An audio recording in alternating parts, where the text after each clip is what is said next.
बिस्मिल्लाहिर्रहमानिर्रहीम। तो दोस्तों आज हम डिस्कस करने वाले हैं एक्सेल के अंदर सेल लेजर के बारे में। तो सेल लेजर किस तरीके से बनाई जाती है तो इसको हम यहाँ पर स्टार्ट करते हैं। सबसे पहले आपको आपके कस्टमर के जो नेम होंगे वो आपको यहाँ पर राइट डाउन कर लेने हैं। तो जैसे मैंने यहाँ पर एक हेडिंग कस्टमर नेम के बना दी है। उसके बाद आपके पास जो आपके प्रोडक्ट्स की आईडी होगी वो आपको यहाँ पर राइट डाउन कर लेनी है। उसके बाद आपकी कौन कौन सी प्रोडक्ट्स हैं उनके नेम आएंगे। नेक्स्ट यहाँ पर आपके पास प्राइस और उसके बाद आपने यहाँ पर क्वांटिटी ऐड कर लेनी है। और इसके बाद फिर यहाँ पर आपको ऐड कर लेना है टोटल अमाउंट, और टोटल अमाउंट के बाद फिर आपको यहाँ पर जो है वो ऐड कर लेना है पेमेंट रिसीव्ड।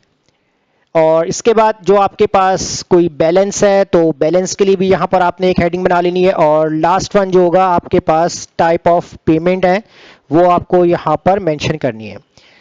अब यहाँ पर हम क्या कर लेते हैं कि कॉलम का जो साइज है वो हम यहाँ पर एडजस्ट कर लेते हैं। और यहाँ पर मैं कॉलम का साइज इस तरीके से बढ़ा देता हूँ, और जहाँ हमें कॉलम की नीड कम है वहाँ पर हम कम कर लेते हैं। इस तरीके से प्रोडक्ट आईडी को हम यहाँ पर सिलेक्ट कर लेते हैं। और अब यहाँ पर आपको ये रेंज सेलेक्ट करनी है, इसको आप हाईलाइट कर दें और डिफरेंट कलर्स के साथ डिफरेंट फॉर्मेट के साथ जिस तरह आपको यहाँ पर रखना है आप रख सकते हैं।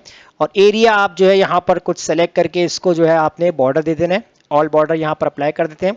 अब कस्टमर्स के नेम क्या होंगे वो आप अपने हिसाब से यहाँ लिख सकते हैं। अब इसी तरह आपको यहाँ पर क्या काम करना है कि आपको जो है यहाँ पर एक और टेबल जो है वो क्रिएट करना है। अब उस टेबल के अंदर आपको यहाँ पर जो है वो अपनी डिटेल्स ऐड करनी है आपकी प्रोडक्ट के हवाले से, तो वो आपको यहाँ पर लिख लेनी है। तो मैं इसके लिए जो है यहाँ पर राइट साइड पे मूव करता हूँ, और यहाँ पर जो हमारी प्रोडक्ट की आईडी होगी वो आपको यहाँ पर लिखनी है। तो जैसे हमारे पास प्रोडक्ट आईडी, और नेक्स्ट जो हमारे पास होगा हमारी प्रोडक्ट्स होंगी, कौन कौन सी प्रोडक्ट्स हैं वो आपको यहाँ मेंशन कर लेनी है। उसके बाद जो प्रोडक्ट की प्राइस है वो आपको यहाँ पर लिख लेनी है। अब कितनी प्रोडक्ट्स हैं वो आपको यहाँ पर मेंशन करनी है। तो मैं यहाँ पर जो है वो 3 से 4 प्रोडक्ट्स को ले लेता हूँ और इन प्रोडक्ट्स के नाम यहाँ लिख लेता हूँ। अब जैसे मेरे पास है हेडफोन, और इसके बाद यहाँ पर हम ऐड कर लेते हैं यूएसबी, और एक हम ऐड कर लेंगे यहाँ पर चार्जर।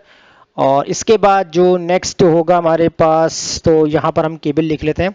अब प्रोडक्ट, अच्छा सॉरी, मैंने यहाँ पर जो है ये सारे प्रोडक्ट्स नेम थे वो यहाँ पर आएंगे, और यहाँ पर जो है वो आपने इनकी आईडीज मेंशन करनी है। तो आईडीज के लिए आपको यहाँ पर कोई भी एक आईडी डाल दें, जैसे मैंने 102, 103, 104 एंड 105। तो ये मैंने जो है यहाँ पर इनकी आईडी लिख ली है। अब इनकी प्राइजेस क्या है, अब जैसे हेडफोन है तो वो मैंने यहाँ पर लिख लिया 12,000, यूएसबी मैंने यहाँ पर लिख ली है 3000, और चार्जर मैंने यहाँ पर लिख लिया 2000, और केबल जो है मैंने यहाँ पर कर दिया है 500। तो ये आपकी जो है वो आपकी प्रोडक्ट की सारी डिटेल्स जो होंगी वो आपके राइट साइड वाले टेबल में होगी। अब इसके बाद आपको करना क्या है कि आपके जो प्रोडक्ट आईडी है वो आपको यहाँ लेकर आनी है। कैसे आएंगे, तो प्रोडक्ट आईडी के लिए आपको यहाँ पर पूरा कॉलम सेलेक्ट करना है, और डाटा में जाकर आपको यहाँ से डाटा वैलिडेशन यूज करना है। यहाँ पर आपको लिस्ट अप्लाई करना है, और यहाँ पर जो सोर्स के अंदर आपने प्रोडक्ट वाला जो कॉलम है इसको सेलेक्ट करना है जहाँ आपकी आईडी है, और इसके बाद आप इसको ओके कर देंगे। जैसे ही आप यहाँ पर इसको ओके कर देंगे तो देखिए यहाँ पर आपके पास जो है वो आपकी प्रोडक्ट की जो लिस्ट है वो क्रिएट हो चुकी है। अब इसी तरह आपको क्या करना है कि अब आपके पास जो है वो जो भी आप यहाँ पर आईडी सेलेक्ट करते हैं तो उसी के अकॉर्डिंग आपको यहाँ पर प्रोडक्ट शो करवाए। तो प्रोडक्ट शो करने के लिए आपको यहाँ पर फॉर्मूला अप्लाई करना है। आप इक्वल लगाएंगे, वी लुकअप का फॉर्मूला लगाएंगे। लुकअप वैल्यू के अंदर आपने अपनी प्रोडक्ट आईडी वाला सेल सेलेक्ट करना है, और इसको आपने लॉक करना है F4 से। 1 टाइम F4 प्रेस किया, सेकंड टाइम और थर्ड टाइम। तो कॉलम जो है आपके पास जो डॉलर का साइन है वो सिर्फ कॉलम के साथ रहना चाहिए, रॉ के साथ नहीं। उसके बाद कॉमा लगा देंगे। अब यहाँ आप टेबल एरे की बात कर रहे हैं, तो टेबल एरे के अंदर जो आपका सेकंड टेबल था आपने इसको कंप्लीट सेलेक्ट कर लेना है, और इसके बाद आपने इसको F4 से लॉक करना है। फिर आप यहाँ पर कॉमा लगाएंगे। अब कॉमा लगाने के बाद कॉलम इंडेक्स पूछ रहे हैं, तो कॉलम इंडेक्स जो होगा वो आपके पास कॉलम नंबर 2 है। तो यहाँ पर नंबरिंग हमें राइट डाउन करने से बेहतर है कि हम यहाँ पर जो है वो कॉलम्स का फॉर्मूला अप्लाई कर लें। तो कॉलम्स का फॉर्मूला अप्लाई करने से हमें नंबरिंग ऐड करने की जरूरत नहीं पड़ती अगर आप एक ही फॉर्मूले को ड्रैग करवाएंगे दूसरे कॉलम के अंदर। तो मैंने यहाँ पर कॉलम्स का फॉर्मूला लगा दिया। अब यहाँ मुझसे जो है वो एरे पूछ रहे हैं। अब एरे के लिए आपको क्या काम करना है, एरे के लिए आपने करना ये है कि जो आपके पास लिस्ट बनी हुई है आप एक नीचे वाला जो एक सेल इस तरीके से सेलेक्ट कर लेंगे, उसके बाद कॉलन लगाएंगे, ब्रैकेट क्लोज कर लेना है। अब याद रहे जो आपने फर्स्ट यहाँ पर जो है वो L10 लिखा हुआ आ रहा है इसको आपने लॉक करना है F4 से। F4 आपने प्रेस किया तो ये आपका सेल लॉक हो जाएगा। उसके बाद कंडीशंस बनाने के लिए आपको +1 करना है, कॉमा, और 0 एग्जैक्ट मैच के लिए ब्रैकेट क्लोज, और एंटर। जैसे आप एंटर कर देंगे तो आप देख सकते हैं कि आपकी प्रोडक्ट आईडी जो आपने यहाँ सेलेक्ट की है उस प्रोडक्ट आईडी के अकॉर्डिंग कौन सी प्रोडक्ट है, यानी 102 पे हेडफोन। अगर आप यहाँ से चेंज करते हैं 104 तो देखिए 104 पे कौन सी आईडी कौन सी प्रोडक्ट आ रही है, चार्जर आ रही है। तो जो भी प्रोडक्ट आप यहाँ पर सिलेक्ट करेंगे उसी के अकॉर्डिंग आपको यहाँ पर प्रोडक्ट शो करवाएगा।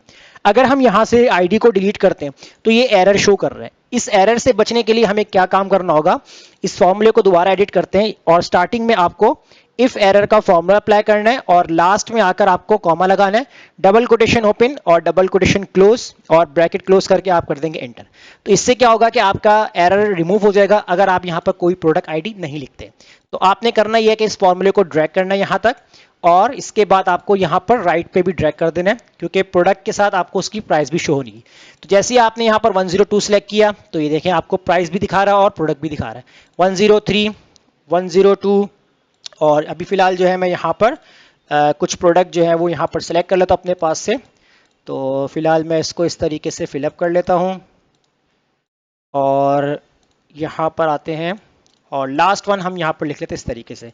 अब कितनी कितनी क्वांटिटीज है वो क्वांटिटीज आपको लिख लेनी है। तो जैसे मैं फिलहाल सपोज कर लेता हूं कुछ क्वांटिटीज जो कि हमने यहाँ पर ऐड कर दी हैं। अब इनका हम टोटल अमाउंट निकालेंगे। अब टोटल अमाउंट आपको कैसे कैलकुलेट करना है, आपको यहाँ पर इक्वल लगाना है और जो प्राइस है इसको आप मल्टीप्लाई कर देंगे क्वांटिटी से और एंटर कर देंगे। तो देखें ये आपके पास टोटल अमाउंट आ चुकी है, इसको आपने ड्रैग कर देना है। जैसे ड्रैग करेंगे तो आपके पास हर प्रोडक्ट की जो टोटल होगी वो यहाँ पर आपको निकाल के दिखाएगा। अब हम यहाँ पर देखेंगे पेमेंट रिसीव्ड। अब पेमेंट रिसीव्ड कितनी आप रिसीव कर रहे हैं तो वो आपको यहाँ पर मैनुअली टाइप करना है। जिसकी पेमेंट रिसीव नहीं होगी वहां पर आप सेल को ब्लैंक छोड़ देंगे। अब जैसे मान लीजिए कि आपके पास यहाँ पर है 60,000 आ रहा है तो मान लीजिए कि यहाँ पर आपने जो है वो 70,000 कलेक्ट कर लिया लेट सपोज। अब यहाँ आप इसको छोड़ दें। अब यहाँ पर 96,000 है तो यहाँ पर आपने कर दिया 98,000 आपने जो है वो कलेक्ट कर लिया। 6,000 है तो यहाँ पर आपने जो है वो 10,000 कलेक्ट कर लिया, पेमेंट रिसीव्ड हो रही है। तो जो बैलेंस होगा वो हम आगे नेक्स्ट वाले कॉलम में देखेंगे। और इसको आप छोड़ दें, इसको भी छोड़ दें और यहाँ पर आप ऐड कर दें 20,000 और यहाँ पर आप कर दें 5,000 और इधर आप ऐड कर 10,000 और लास्ट वन को भी आप स्किप कर सकते हैं। तो अब बैलेंस की बारी आती है कि बैलेंस जो है आपको यहाँ पर कैलकुलेट करना है। तो इसके लिए आपको यहाँ पर इक्वल लगाना है, इफ का फॉर्मूला राइट डाउन करेंगे। लॉजिकल टेस्ट के अंदर आपको यहाँ पर इस ब्लैंक का फॉर्मूला अप्लाई करना है। अब वैल्यू के अंदर आपको पेमेंट रिसीव वाला सेल सेलेक्ट करना है। अगर ये सेल आपका ब्लैंक होता है तो ब्रैकेट क्लोज कर दिया, कॉमा लगा दिया। अगर ये सेल ब्लैंक होगा तो आपके पास ब्लैंक आ जाए तो double quotation open, double quotation close, उसके बाद आपको कॉमा लगाना है। अदरवाइज फॉल्स वैल्यू के अंदर क्या आ जाए, आपकी जो पेमेंट है ये माइनस हो जाए टोटल अमाउंट से। इसके बाद ब्रैकेट क्लोज करके आप कर देंगे एंटर। तो देखिए यहाँ पर बैलेंस कितना था, 60,000 की पेमेंट थी, 70,000 रिसीव हुए, तो बैलेंस कितना आपका है तो 10,000 है। इसके बाद जब आप इस फॉर्मूले को ड्रैग करेंगे तो देखिए जहां जहां पेमेंट रिसीव नहीं हुई है वहां पर बैलेंस भी शो नहीं कर रहा, वहां कोई कैलकुलेशन नहीं हो रही। अब पेमेंट आपने किस तरीके से की है वो आपको यहाँ पर एज एक मैसेज के तौर पर यहाँ पर कंडीशन बना के अप्लाई करना है। तो इसके लिए भी आप इक्वल लगाएंगे, इफ कंडीशन का फॉर्मूला लगाएंगे और इस ब्लैंक का फॉर्मूला अप्लाई करेंगे। अब वैल्यू के अंदर आपको यहाँ पर आपकी जो पेमेंट रिसीव है इसको सेलेक्ट करना है। अगर ये सेल आपका ब्लैंक होता है ब्रैकेट क्लोज करके कॉमा लगाएंगे तो आपके पास क्या आ जाए। अब देखिए यहाँ कंडीशन थोड़ा सा आपको समझना है।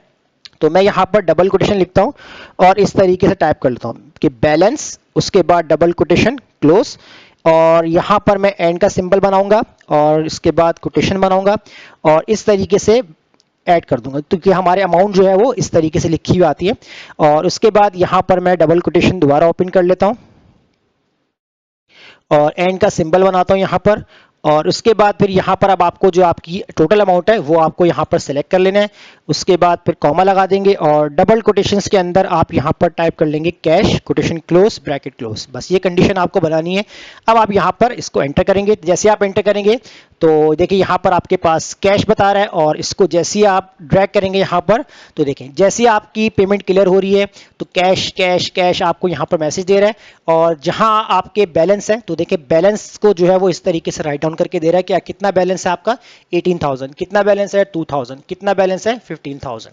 तो इस तरीके से आप एक लेजर क्रिएट कर सकते हैं एक्सेल के अंदर, जैसे मैंने आपको आज की क्लास में बताई।